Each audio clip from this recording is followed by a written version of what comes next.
하나님의 은혜 받으실 말씀 봉독하는 시간입니다. 우리 다 같이 하나님의 말씀을 다 같이 읽겠습니다. 오늘 은혜 받으실 말씀은 신약 성경 고린도전서 12장 1절부터 11절까지의 말씀입니다. 신약 성경 고린도전서 12장 1절부터 11절까지의 말씀을 우리 다 같이 믿음과 소망과 사랑의 마음으로 합독하겠습니다. 형제들아, 신령한 것에 대하여 나는 너희가 알지 못하기를 원하지 아니하노니 너희도 알거니와 너희가 이방인으로 있을 때에 말 못하는 우상에게로 끄는 그대로 끌려갔느니라. 그러므로 내가 너희에게 알리노니 하나님의 영으로 말하는 자는 누구든지 예수를 저주할 자라 하지 아니하고 또 성령으로 아니하고는 누구든지 예수를 주시라 할 수 없느니라.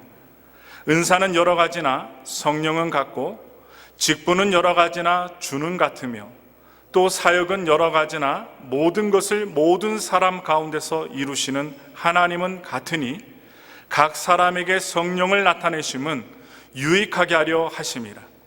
어떤 사람에게는 성령으로 말미암아 지혜의 말씀을, 어떤 사람에게는 같은 성령을 따라 지식의 말씀을, 다른 사람에게는 같은 성령으로 믿음을, 어떤 사람에게는 한 성령으로 병 고치는 은사를, 어떤 사람에게는 능력 행함을, 어떤 사람에게는 예언함을, 어떤 사람에게는 영들 분별함을, 다른 사람에게는 각종 방언만함을, 어떤 사람에게는 방언들 통역함을 주시나니 이 모든 일은 같은 한 성령이 행하사 그의 뜻대로 각 사람에게 나누어 주시는 것이니라. 아멘. 우리 엄지손가락 두 손가락 높이 드시고 서로 인사하겠습니다. 올해 하나님의 최고의 복을 받으십시오. 올해 하나님의 최고의 복을 받으세요. 최고의 복을 받으세요. 이왕이면 하나님의 복을 받되 최고의 복을 받으십시오. 벌써 8월 달입니다. 시간이 너무나도 빨리 흘러갑니다. 그래도 우리 온 성도님들 하나님께서 지켜주셔서 건강하게 살아가심을 감사를 드리며 오늘 강단에 섰습니다. 오늘 저는 함께 봉독한 고린도전서 12장 1절부터 11절의 말씀을 통하여 성령으로 나타난 은사라는 제목으로 말씀을 나누겠습니다. 오늘 설교를 위한 성경 본문은 이렇게 시작이 됩니다. 함께 말씀 보겠습니다. 고린도전서 12장 1절 말씀입니다. 읽겠습니다. 형제들아, 신령한 것에 대하여 나는 너희가 알지 못하기를 원하지 아니하노니. 아멘. 이 문장에는요 몇 가지 오해의 소지가 있습니다. 이 신령한 것, 우리가 눈에 띄게 볼 수 있는 구절인데 신령한 것이에요. 헬라어로 푸뉴마티콘이라고 하는데요, 이 헬라어 번역인 신령한 것, 이것을 어떻게 바꾸어서 말할 수 있느냐? 영적인 것으로 바꿔야 합니다. 왜냐하면 이 신령하다라는 우리말이 있잖아요. 신령하다. 여러분 한번 지금 생각해 보세요. 제가 신령하다 하면 무슨 생각이 떠오르시는지. 신령하다라는 이 말은 뭔가 평범하지 않은 능력처럼 느껴집니다. 제가 하나님의 은사에 대해서 폄하하는 것이 아닙니다. 이 신령하다라는 단어를 갖고 말씀드리는 거예요. 하나님의 은사는 귀하고 특별합니다. 그런데 이 은사에 대해서 말하기 전에 신령하다라는 이 푸뉴마티콘, 이 단어를 사용할 때 영적으로 사용해야 돼요. 왜냐? 신령하다 하다 보면 산신령의 도술이 연상이 되기 때문입니다. 그래서 그 종교개혁자 루터, 이 루터는 그 단어를 무엇이라고 했느냐? 신령하다, 영의 선물이라고 번역을 했습니다. 독일어로 영의 선물이라고 번역했는데 의역하면 바로 거룩한 은사라는 뜻입니다. 이 고린도전서가 말하는 푸뉴마티코는, 즉 신령한 것은 어떤 특별한 스페셜한 능력이라기보다는 일반적인 모든 은사, 바로 카리스마를 가리킨다는 것입니다. 그 카리스마가 무엇인지에 대해서 오늘 고린도전서 12장을 기술하고 있는 바울은 8절 이하에서 이렇게 이야기합니다. 어떻게 이야기하는가? 지혜의 말씀, 지식의 말씀, 믿음, 병 고치는 은사, 능력 행함, 예언이라는 단어를 열거하고 있습니다. 그리고 고린도전서 12장 28절 이하에서 약간 다른 방식으로 은사를 사도 바울이 분류를 하고 있어요. 한번 볼까요? 사도, 선지자, 교사, 능력 행하는 자, 또 병 고치는 은사, 바로 신유죠. 봉사를 뭐라고 합니까? 성경에서 서로 돕는 것이라고 말하고 있어요. 그리고 다스리는 것을 오늘날 교회에서 행정이라고 말합니다. 또한 각종 방언을 말하는 것, 방언과 방언 통역을 사도 바울이 열거하고 있습니다. 교회 모든 업무는 다 푸뉴마티콘입니다. 설교, 교육, 봉사, 칭교, 그리고 성가대가 있을 때 이 성가 등등 이 모든 것들은 원칙적으로 영적인 것들, 곧 신령한 것들이라는 뜻이 담겨져 있습니다. 바울은 고린도전서에서 은사에 대해서 아주 길게 설명합니다. 왜 길게 설명할까요? 뭔가 특별하기 때문에, 문제가 있기 때문입니다. 고린도전서 12장부터, 오늘 우리가 살펴보는 12장부터 14장까지 무려 3장에 걸쳐서 이야기하고 있습니다. 그만큼 중요하다는 뜻이 담겨 있고 문제가 있는 뜻이기도 합니다. 12장은 은사에 대한 일반적인 설명이고 14장은 방언에 대한 설명이 나와 있습니다. 그리고 예언에 대해서 설명합니다. 그 사이에 13장, 여러분 잘 아시죠? 사랑 예찬장입니다. 사랑에 대해서, 예수님의 사랑에 대해서, 하나님을 믿고 성령님 믿고 예수님 믿는 사람들, 믿는 자들의 사랑에 대해서 예찬한 13장이 나와요. 우리가 이렇게 12장, 13장, 14장을 보게 되는데, 고린도 교회는 바로 은사 문제로 여러 가지 문제를 겪고 있었습니다. 서로 자신들의 은사가 아주 중요하다라고 서로 주장하고 있었어요. 제가 고린도전서 계속 강의하면서 고린도전서에 나온 고린도교회 성도들은 어떠한 사람들이라고 했어요? 자칭 똑똑이더라. 똑똑이들, 내가 똑똑하다 자랑하는 사람들이라고 말했죠. 똑똑한 사람들이 많을수록 논쟁이 일어나고 서로 싸움이 많이 일어납니다. 그리고 제가 말씀드렸죠, 이 세상의 모든 교회는 문제없는 교회 없다. 어느 교회를 가든지 다 조그만 거, 큰 거 한 가지씩의 문제가 있다. 완벽한 교회는 어디 있을까요? 바로 저 하늘나라, 우리가 영원히 살게 될 그 천국의 교회에는 문제가 없습니다. 여기서는 완성이 되어지지 않았기 때문이죠. 여러분, 은사 문제로 열병을 앓고 있었던 고린도 교회, 서로 자신들의 은사가 중요하다고 주장했던 똑똑이들, 특히 지나친 은사주의자들에 의해서 벌어지는 문제가 아주 심각했습니다. 문제가 컸어요. 그럴만합니다. 다른 은사는 어느 정도 컨트롤이 됩니다. 이야기가 됩니다. 객관적인 기준으로 평가할 수도 있어요. 특별히 설교 은사도 옳은지 아닌지를 어느 정도는 사람들이 객관적인 기준으로 평가할 수 있고 구분할 수 있습니다. 그런데 방언, 통역, 그리고 입신 등 이런 은사들은 좀 까다롭습니다. 그래서 그런 사람들은 자신들의 영적인 특권 의식에 빠지기 일쑤였고 그런 위험성에 노출된 사람들이었어요. 그러므로 고린도 교회에서 그들은 자신들의 영적인 권위로 다른 은사들을 부정하고 자기 것만 주장했던 그런 사람들에 의해서 문제가 발생했고, 또한 사도 바울이 힘들어할 만했습니다. 바로 그런 사람들이 큰 소리를 낼 때 교회가 어떻게 될지는 우리가 불을 보듯 뻔한 이야기입니다. 분열과 반목입니다.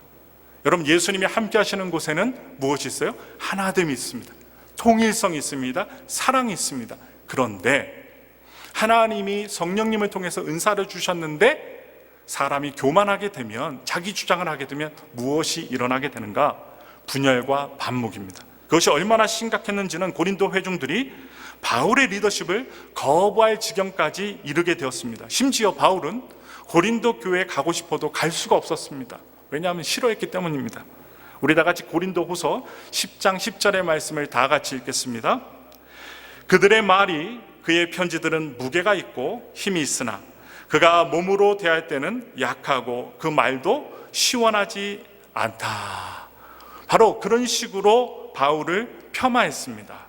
이들은 바울의 여러 가지 약점을 들어서 바울의 리더십을 부정하고 아주 낮게 보았어요. 이런 문제는 고린도 후서에서 심각하게 불거졌지만 그 이전에 이미 고린도 전서에서 그런 기미가 약간씩 보여졌어요. 바울은 지금 그것을 이해하기 쉽도록 신학적으로 다루고 있습니다. 제가 좀 전에 은사주의자들이라고 했는데 그냥 은사주의자가 아니라 지나친 은사주의자들이라고 말했어요.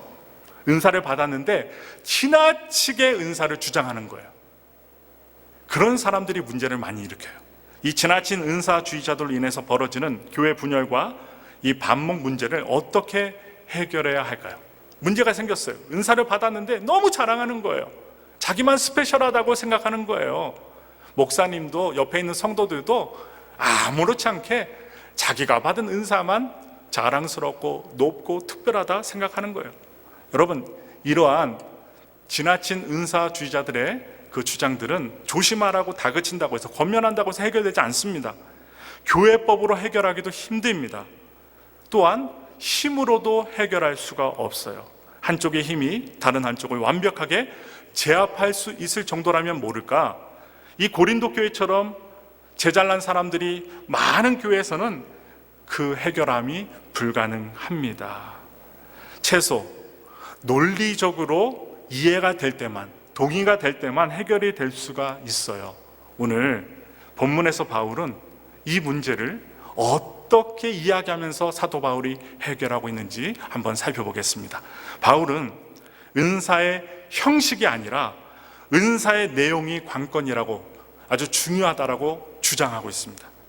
방언 통역, 그리고 설교, 예언, 찬송, 그리고 구제, 또 여기에는 우리가 또 넣을 수 있는 게 꿈 환상을 얘기하는 거, 꿈을 꾸고 또 해석해 주는 거 등등의 형식 자체가 아니라 그것들이 어떤 내용을 담고 있느냐가 중요하다는 뜻입니다. 내용이 중요하다는 거예요. 여러분, 무당들의 신들림 같은 특별한 현상이 교회 안에서 일어난다고 해서 그것이 바로 하나님의 일은 아닙니다. 그런 현상 자체를 부정할 수 없습니다. 사도 바울도 부정하지 않았습니다. 저도 부정하지 않습니다. 그것이 복음, 예수님이 우리의 구원자시다, 우리에게 구원을 주신 분이다, 그러한 복음을 담고 있지 않으면 무의미하다는 뜻입니다. 왜냐하면 엑스타시, 무아 상태입니다. 막 이렇게 우리의 그 마음과 몸이 막 환상 속에 있는 거예요. 엑스타시, 무아 세계의 상태에서 아무도 알아듣지 못하는 말을 쏟아내는 현상, 반드시 성령으로만이 아니라 악령에 의해서도 가능하기 때문입니다. 실제로 그렇습니다. 구분하기 어렵습니다. 마귀는요, 얼마나 비슷하게 하나님의 능력 역사를 따라하는지 모릅니다. 그래서 웬만한 분별력 없이, 말씀의 은혜 없이, 성령의 충만함 없이 구별해내기 어렵다는 거예요. 은사가 성령에 의한 것인지 바로 악령에 의한 것인지를 구분하기가 쉽지 않다는 말이에요. 그래서 바울은 그것에 대한 판단을 유보한 채 카리스마의 내용을 검증하는 이야기를 합니다. 우리 다 같이 고린도전서 12장 3절의 말씀 읽겠습니다. 그러므로 내가 너희에게 알리노니 하나님의 영으로 말하는 자는 누구든지 예수를 저주할 자라 하지 아니하고 또 성령으로 아니하고는 누구든지 예수를 주시라 할 수 없느니라. 이 구절은 두 가지 문장으로 이루어져 있습니다. 서로 다른 문장 구조이지만 내용은 비슷합니다. 첫 문장에 하나님의 영으로 말하는 자와 둘째 문장이 뭐라고 나와요? 성령으로 말하는 자가 일치합니다. 바로 하나님의 영은요, 헬라어로 푸뉴마 데오라고 하고 성령은 푸뉴마 하기오라고 헬라어에서 말하고 있어요. 비슷합니다. 바울이 여기서 말하려는 내용이 무엇이냐, 핵심이 뭐냐, 다음과 같습니다. 은사, 성령을 통해 부여받는 은사의 정당성 여부는 예수님을 어떻게 고백하느냐에 달려있다는 것입니다. 예수님이 키예요. 예수님. 어떤 은사가 하나님의 영에 의한 것이라는 사실은 예수님을 저주하지 않는다는 데서 증명이 됩니다. 성령 받은 사람, 하나님의 영으로 은사를 행하는 사람은 하나님이 이 세상에 보내신 육신을 입고 오신 예수님을 부정하지 않는다는 거예요. 저주하지 않는다는 거예요. 성령에 의한 은사가 아니면 예수님을 주님이라고 말할 수 없습니다. 이건 저는 분명히 말할 수 있습니다. 그러므로 지금 3절에 사도 바울이 얘기하고 있는 내용은 그 시대의 문화와 팽배했던 이단성을 갖다 배제하기 위해서 사도 바울이 권면하고 있는 내용이에요. 왜냐? 이 예수님을 저주할 자이라는 말이 무엇인지를 생각해 보아야 합니다. 여러분, 그 당시 하나님의 영으로 말하는 자들이 많았어요. 나는 하나님의 영으로 예언합니다. 하나님의 영으로 설교합니다. 하나님의 영으로 방언합니다. 하나님의 영으로 방언을 통변합니다. 통역합니다. 그런 사람들이 많았는데 그 중에 영지주의자들이 많이 있었다는 사실입니다. 영지주의자들은요, 육신을 하찮게 여기고 영을 아주 귀하게 여긴 사람들입니다. 그래서 더럼대학교의 바레트 교수가 집필한 고린도전서 이 주석에 따르면 여기에 몇 가지 가능성을 우리가 살펴볼 수 있어요. 이교도들이 예수님을 부정하는 행동, 또는 기독교인들이 하나님을, 예수님을, 성령님을 잘 믿다가 배신하는 행위, 배교 행위, 또는 환상 가운데 막 사람들이 몰라볼 정도로, 사람들이 앞에서도 몰라볼 정도로 황홀경 가운데 빠져들어 있으면서 부르짖는 저주의 외침일지도 모른다라고 이 교수가 얘기했어요. 바로 바레트 교수는 이것이 초기 기독교 그 문화와 역사에 상당히 영향을 끼쳤던 이단이었던 영지주의자들의 그 가연설에 대한 비판으로 우리가 구별해 내야 한다라고 말합니다. 왜 바울이 3절의 내용을 얘기했는가? 여러분, 영지주의의 가연설, 제가 좀만 어려운 얘기할게요. 어렵지도 않아요. 영지주의 이 가연설은 하나님의 아들 예수 그리스도는 참된 인간의 몸을 갖고 이 세상에 오지 않았다. 그래서 예수의 몸은 환상일 뿐이다. 환상으로 본 거야. 제자들이, 사람들이 환상으로 보았기 때문에 환상으로 본 것을 성경에 기록해 놓았다고 얘기합니다. 맞습니까? 아닙니다. 예수님은 분명 인간의 몸을 지니고 오셨고 인간의 고통과 문제를 다 체휼하시고 우리를 알아주시는 분이십니다. 이것을 인정하지 않는 자들이 바로 영지주의자들이었어요.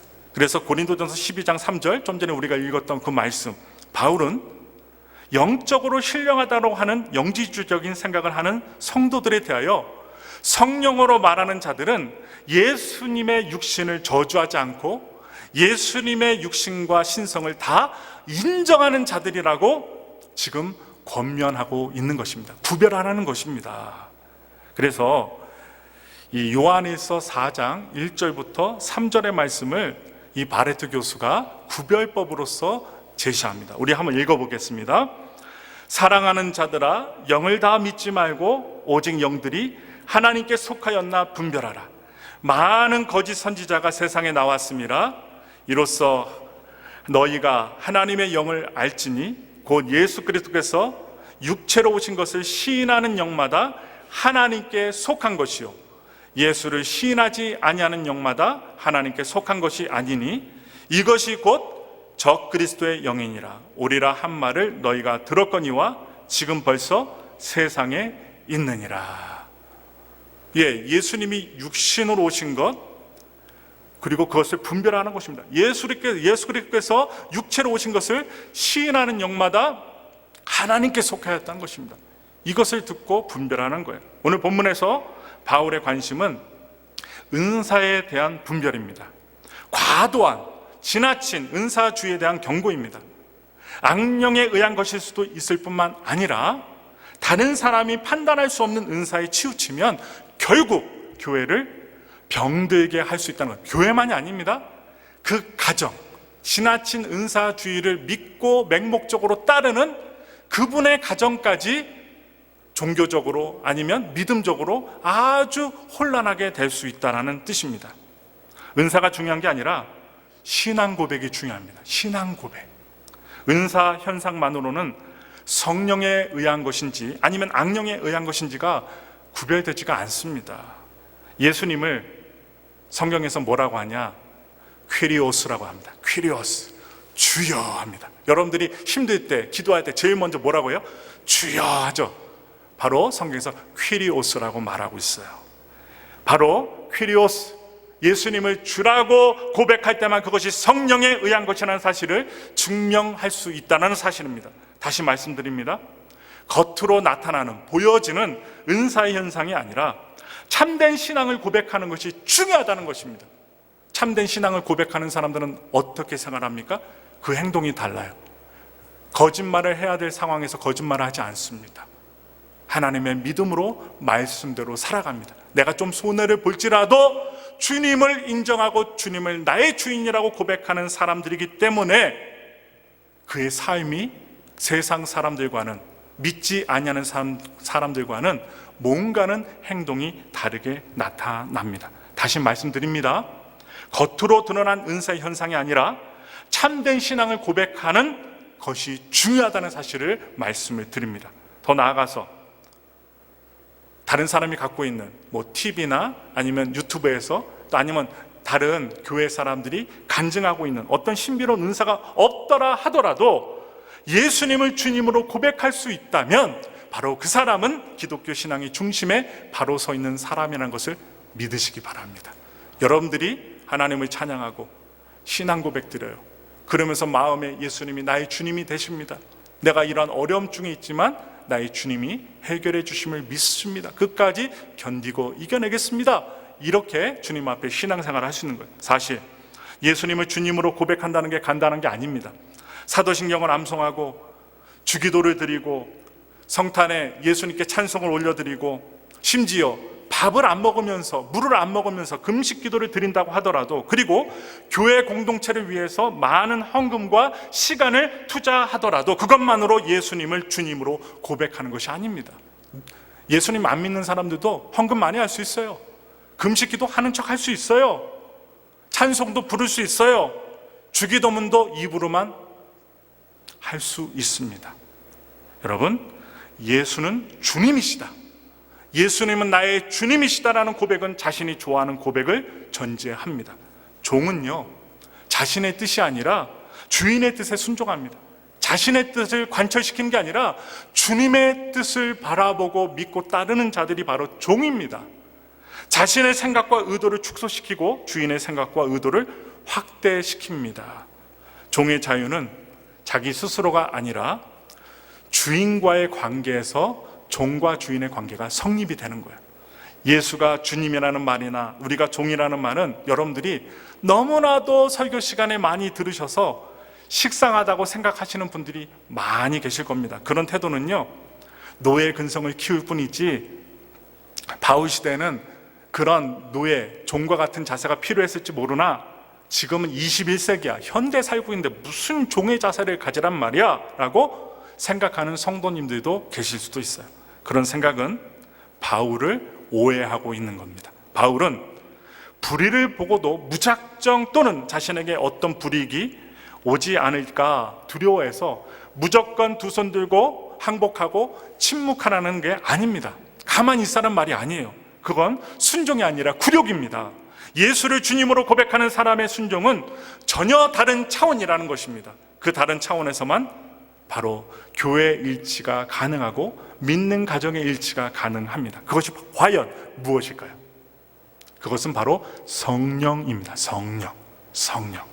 바울은 오늘 본문에서 은사를 개인의 능력이라든지 재주라든지 업적, 개인이 막 자랑하고 나타내는 그런 업적이 아니라 성령의 차원으로 설명하고 있습니다. 우리 다 같이 고린도전서 12장 4절부터 6절의 말씀을 읽겠습니다. 은사는 여러 가지나 성령은 같고 직분은 여러 가지나 주는 같으며 또 사역은 여러 가지나 모든 것을 모든 사람 가운데서 이루시는 하나님은 같으니라고 말씀합니다. 뭐라고 얘기해요? 한 성령, 한 주, 한 하나님.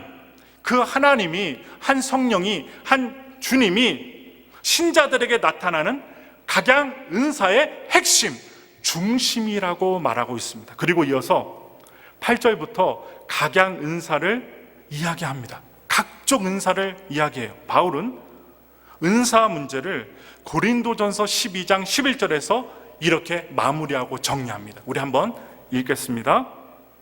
이 모든 일은 같은 같은 한 성령이 행하사 그의 뜻대로 각 사람에게 나누어 주시는 것이니라. 이제 바울이 고린도 교회를 향해서 무엇을 말하려고 하는지가 아주 분명하게 나타났습니다. 고린도 교회 신자들은 자신들이 받은 여러 은사에 감동받았어요. 너무나도 황홀감을 느꼈습니다. 어떤 사람들은요, 아주 황홀한 경험을 하였을지도 모릅니다. 자신들이 받은 은혜가 너무 크다라고 눈물도 흘렸을 것이고 가슴이 뛰는 감격도 누렸을 것입니다. 각종 은사들이 넘쳐났기 때문입니다. 다 좋아요. 그런 은혜를 받는 거, 은사를 받는 거 다 좋습니다. 풍요로운 은사가 없으면 교회가요, 냉랭해집니다. 냉랭해져요. 찬양의 은사를 받은 사람이 찬양을 하고, 지휘의 은사를 받은 분들이 지휘를 하고, 성가의 은사를 받은 분들이 찬양함으로써, 또한 어떤 분들은 아주 미소가 아름다운 성도님들이 계세요. 그런 분들은 주보를 나눠주시고 또 친교를 하시면서 그 은사를 발휘하실 때 교회가 어떻게 돌아가요? 아주 활발하게 돌아가는 거예요. 필요합니다. 필요 없다는 것이 아닙니다. 그러나 서로 받은 은사에 대해서 놀라하고 기뻐하고 서로 섬겨야만 교회의 영적인 활력이 넘치게 된다는 거예요. 문제가 있어요. 문제는 이 고린도 교회가 자신들의 은사에 매몰되어 버렸다는 사실입니다. 자신들의 은사에 파묻혀 버렸어요. 자기가 받은 은사만 크게 나타나는 거예요. 남들이 받은 은사는 안중에도 없습니다. 내가 받은 것만 진짜고 내가 받은 것만 중요하다는 것입니다. 이것은 일종의 영적인 나르시시즘입니다. 나르시시즘이 뭡니까? 자기 자신을 사랑한 거예요. 아, 나 너무 사랑해. 내가 하는 게 너무 좋아. 남들은 관심도 없어요. 나를 너무 사랑하고 내가 하는 모든 일을 즐거워하고 너무 행복해하는 일이 뭡니까? 나르시시즘입니다. 결국 이렇게 자기가 갖고 있는 것에만 국한되고 자랑하고 남의 것을 하찮게 여기게 되면 경쟁하게 되고 다투고 분열하고 더 나아가서 서로를 적대시하게 됩니다. 싸워요. 이 고린도 교회는 속된 표현으로 사공이 많아서 배가 산으로 올라가는 지경에까지 이르게 된 것입니다. 오늘 본문에서 바울은 고린도 교회 신자들로 하여금 은사 자체가 아니라, 우리가 받은 은사 자체가 아니라 은사의 원천인 성령에게 의존하라고 말하고 있어요. 은사를 주신 성령님을 의지하고 은사를 사용하고 가지고 다니라는 거예요. 그 성령은 바로 하나님의 영이며 예수님을 주님으로 고백하게 하는, 여러분들이 많이 들으셨던 영, 푸뉴마입니다. 푸뉴마.